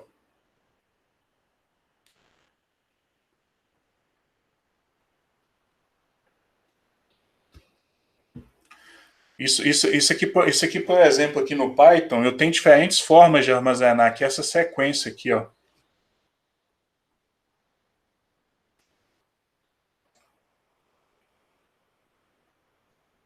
Deixa eu ver onde é que eu vou colocar isso aqui. Esse tipo de sequência aqui, ó. Como que eu posso armazenar isso aqui? Eu posso armazenar, por exemplo, aqui, utilizando uma list, que é basicamente o que? Abrir e fechar, né? O colchete. Eu posso utilizar, por exemplo, aí uma data frame, que seria uma forma de representação aí bidimensional aí do Pandas. Eu posso usar, por exemplo, séries, que é uma versão aí unidimensional do Pandas. Eu posso usar painéis, que é uma versão aí tridimensional do Pandas.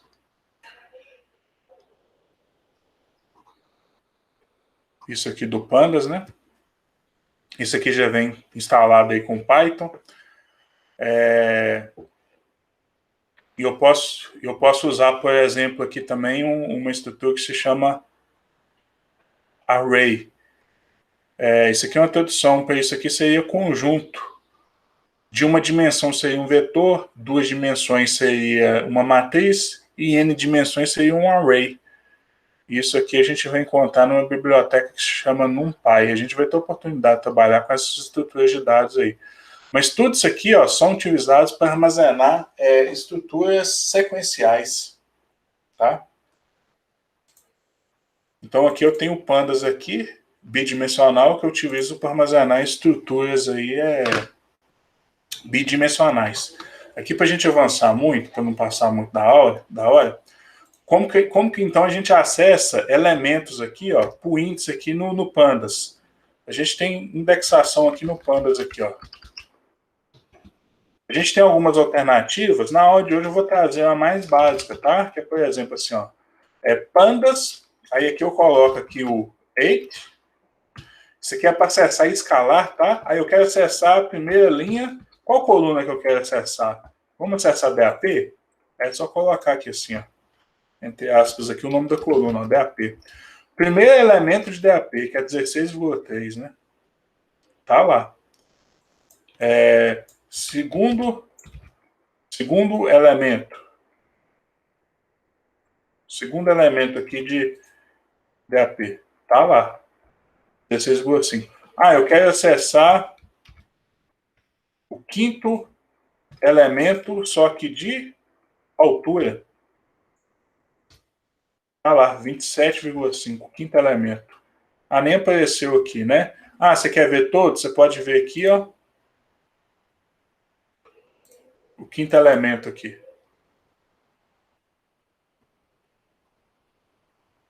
Na verdade, o sexto elemento, o índice 5, né? Sexto elemento, o índice 5. 27,5. Isso mesmo. Então, aqui eu posso conferir. Aqui ele não mostra tudo para não ficar poluindo muito a tela. Então, aqui está lá, ó, 250 objetos, né? 250 árvores. Lembrando que começa do zero, por isso que o índice vai até 249. Então, é assim que eu acesso os elementos. Aí, aqui agora, gente, eu vou aproveitar aqui, ó, até um modelo de uma aula passada.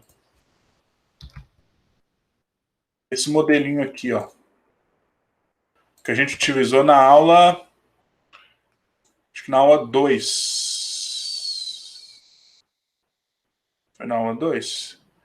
Acho que na aula 2 aqui, ó, no exercício desafio. Não, eu vou usar esse volume aqui, ó. Vou usar esse modelinho aqui do volume.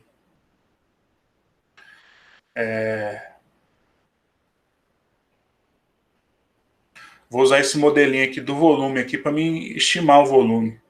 Então, aqui é o objetivo desse exercício aqui, ó.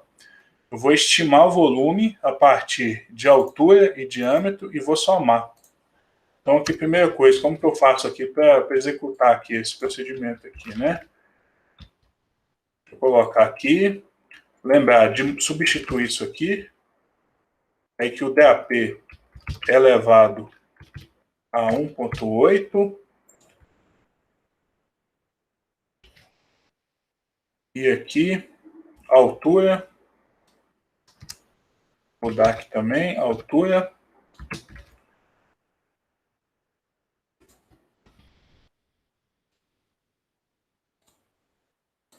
Lembrar que isso aqui também é ponto. Isso aqui é elevado, né? Ah, tinha colocado aqui. Aqui também é ponto. Esse é o DAP. Vamos estimar, por exemplo, aqui, ó, para a primeira linha, o volume da primeira linha. Eu vou precisar aqui de altura e DAP, né?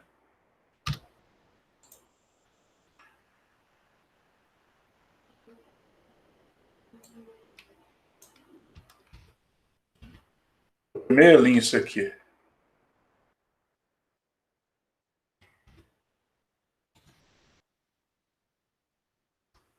Aqui esses espaços são opcionais, mas é elevado assim, eu gosto de deixar junto só para ficar claro aqui. Vamos ver se vai funcionar. Funcionou, 0,22, ó.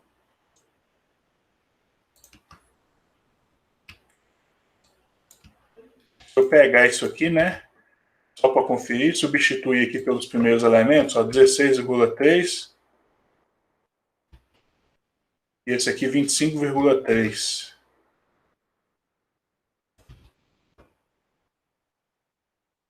certinho. Tá lá o volume dessa primeira árvore aí, né? Árvore 1 aí, ó, índice 0. Índice 0, aí tá aí o volume dela. Então, como que eu posso... Eu quero, então, obter a soma desse volume total aí. Como que eu posso fazer? Vamos fazer um pequeno loop aqui, ó. For i. Vou trabalhar com índice. Vou usar o range aqui, né, para gerar os meus índices. Qual que é o tamanho aqui dos meus dados? Tamanho isso aqui de n. Qual que é o tamanho dos meus dados? Aqui o meu nzão aqui vai ser o quê? 250. Aí, para não criar essa linha adicional, eu gosto de trabalhar muito assim. Eu já coloco direto aqui, ó. E me poupa essa linha aqui. Não preciso dela. Eu vou colocar aqui os 2 pontos para abrir um bloco de execução. E agora aqui, ó, eu tenho que criar meu volume, né? Meu volume inicial, como eu não comecei a computar, é igual a 0. Aí eu vou vir aqui, ó, voo é igual a mais, igual. Aí eu vou colocar aqui esse modelo aqui, ó. Vou copiá-lo. A única modificação que é o seguinte. A modificação aqui que ao invés de 0 aqui, eu vou colocar aí, porque ele vai atualizando aí o tempo todo. Aí quando o i, lembrando que isso aqui vai assumir de 0 até 249, né, que são os índices aqui da minha data frame. Então aqui vai de 0 até 249. Então quando o índice for 0, ele vai usar esse, quando o índice for 1, vai usar esse, e vai somando, e vai armazenando. Aí aqui eu vou aproveitar que essa impressão aqui, não, vou escrever aqui, ó. Print, eu vou colocar assim. Gustavo, Oi. o length, esse ln aí, essa função, ela funciona só para base de dados inteira ou só para vetor? Porque eu lembro que no R, quando você usa o length no vetor, no data frame, ele não dá muito certo, né? Eu usaria Esse aqui funciona, né? Porque assim, entendi a sua pergunta. Porque a data frame, ela tem 2 dimensões. Você vem aqui, ó, você coloca assim, shape. Aí te mostra a forma, as dimensões. Aí tá aqui, ó, 0 e 3, ou seja, 250 linhas por 3 colunas. Aí aqui o length, quando você coloca o length, ele te retorna o número de linhas. Tá bom? Então aqui funciona. Mas se você quisesse assim, ser mais cauteloso, você poderia obter esse nzão, você poderia fazer assim, ó. Acessando o primeiro elemento, o número de linhas aí, né? Acessando o número de linhas. Você poderia fazer assim para ter uma segurança maior. Mas eu já coloco o length direto, porque por padrão ele retorna a quantidade de linhas. Perfeito. Tá? Então a soma dos volumes das árvores é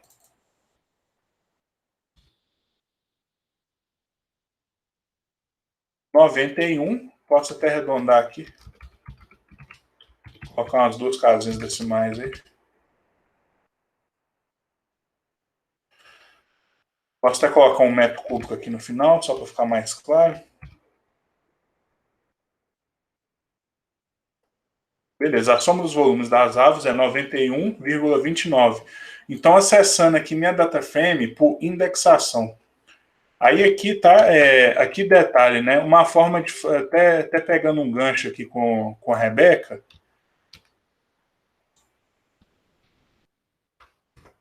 Aqui, por exemplo, aqui a soma no Python aqui. Eu poderia fazer só isso aqui, ó. Usar a função de soma aqui, ó. Aí que eu tenho o valor da minha lista. Deixa eu executar de novo que eu tinha fechado, né? Vou colocar essa lista aqui. Eu não esqueço de rodar ela. Tá vendo? Eu posso usar a função de soma. E aqui, gente, sempre lembrando que eu estou utilizando isso aqui, é para ensinar a repetição. Mas qual que seria a forma ideal de trabalhar assim? Com o indexação. Deixa eu colocar aqui só um nome aqui, só para modelo de volume de árvores, que seria o volume em função aí do DAP e da altura, né?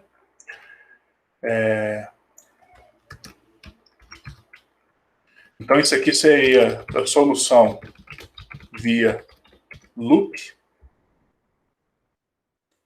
Loop aqui, esse. É um loop, eu vou só chamar de loop mesmo, loop explícito, né? Mas se eu fosse fazer isso, eu faria dessa forma, assim, ó. Olha só como que a gente pode fazer, ó. Primeiro eu vou calcular uma coluna aqui de volume, ó. Vou adicionar aqui uma coluna, vou chamar aqui de volume. E agora eu vou colocar essa conta aqui, ó.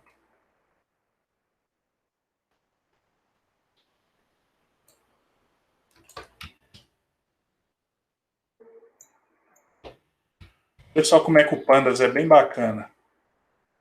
E aqui agora, por exemplo, ó, não vou acessar pelo índice, não. Vou só acessar a coluna inteira de uma vez aqui, ó.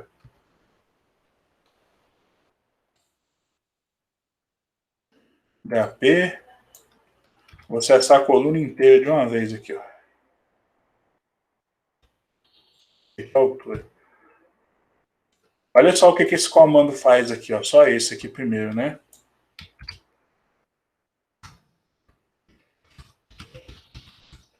Calcular todos os volumes.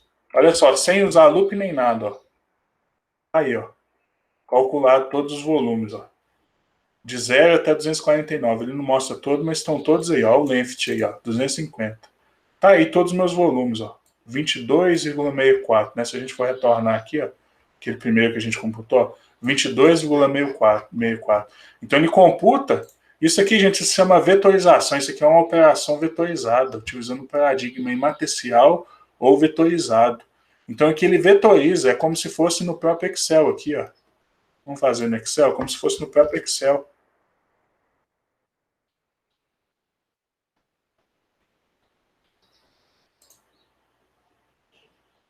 Olha só o que eu estou fazendo ali, ó.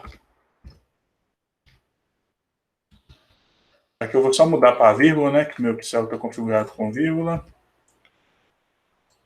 Aqui vai ser a coluna de diâmetro. Não sei se 2 pontos vai funcionar, mas aqui eu tenho certeza que funciona. E aqui é a minha coluna de altura.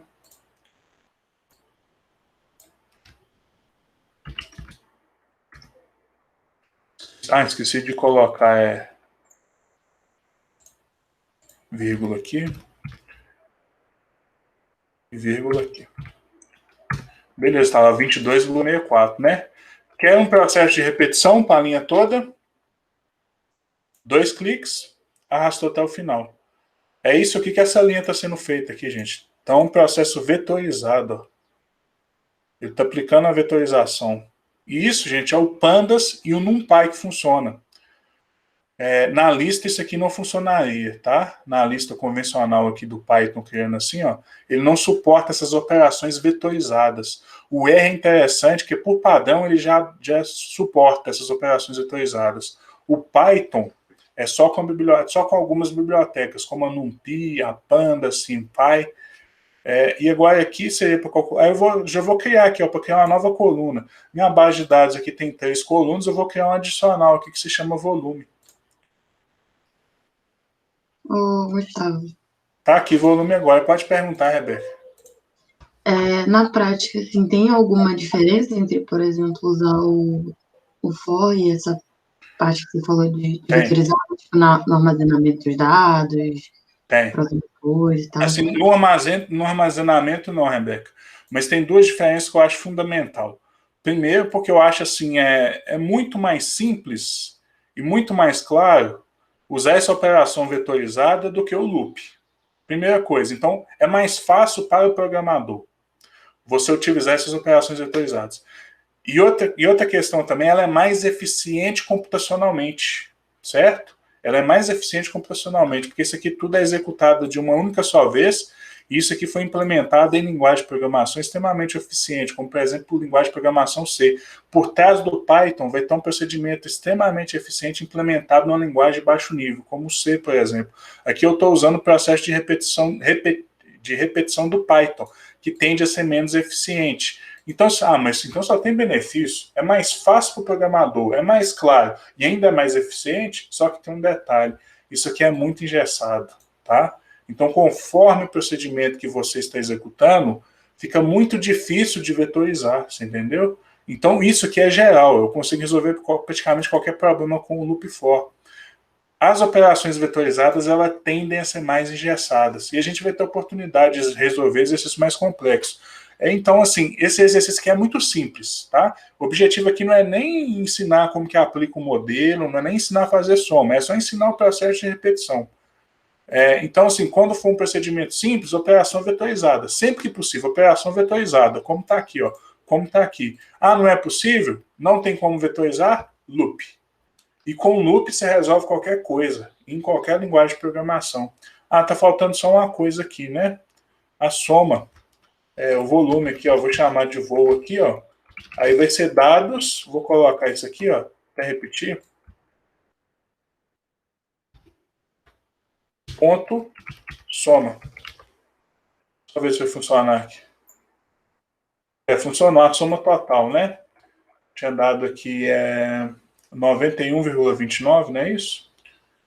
91,28, aqui arredondando vai 29. Vou salvar aqui em voo aqui, ó. O volume está lá calculado bonitinho. E vou colocar esse print aqui para ficar bacana aqui, ó. Então, Gustavo, eu estava rodando aqui um negócio aqui na empresa e eu rodei via loop, né? Só que o bagulho tinha 120 mil elementos. Então ele demorou para rodar horas. Muitas horas. Muitas horas. Muitas horas. Eu ainda não sei como fazer de outra forma, estou tentando descobrir aqui. Mas, por enquanto estamos aí com as horas imensas, mas demora bastante, porque ele vai um a um, né? Ele vai elemento a elemento. Uhum. Então demora bastante. Aí é o seguinte, Segato, isso aí a gente vai ter uma aula mais para frente do paradigma funcional. O paradigma funcional a gente vai tratar dessas operações vetorizadas e vai tratar também do paradigma funcional, que é aplicar funções ao invés de ter um loop explícito. Aí isso, gente, é como se fosse... A gente pode associar isso muito como uma arte. Existe, assim, um padrão muito bem definido, mas às vezes você conseguir vetorizar sua operação é muito interessante, que tem um componente técnico, assim, às vezes até artístico, porque é uma forma diferente de você resolver o problema.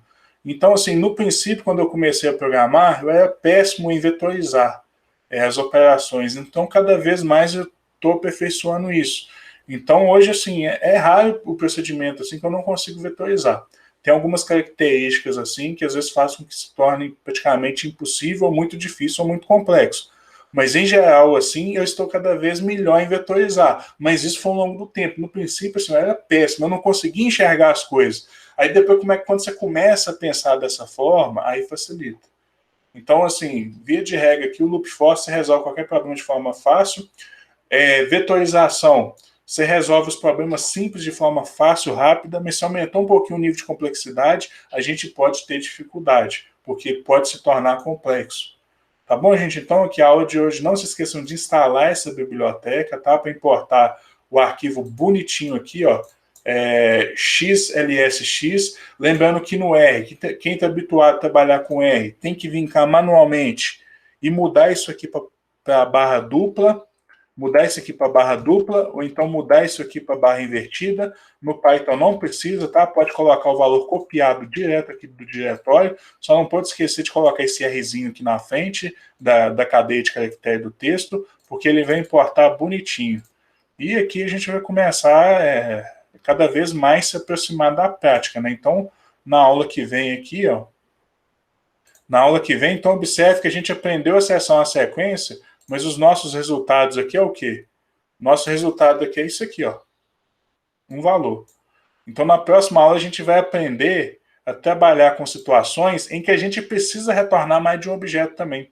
Então, a gente vai aprender a criar sequências de elementos ou então modificar elementos em um objeto, aumentando cada vez mais o nível de complexidade para ficar algo mais próximo do que a gente executa no mundo real. Então, assim, eu já adianto, né, que os exercícios que a gente resolveu que são tão simples que não vale nem a pena utilizar loop. Mas lembrando que a estrela principal da aula é o loop.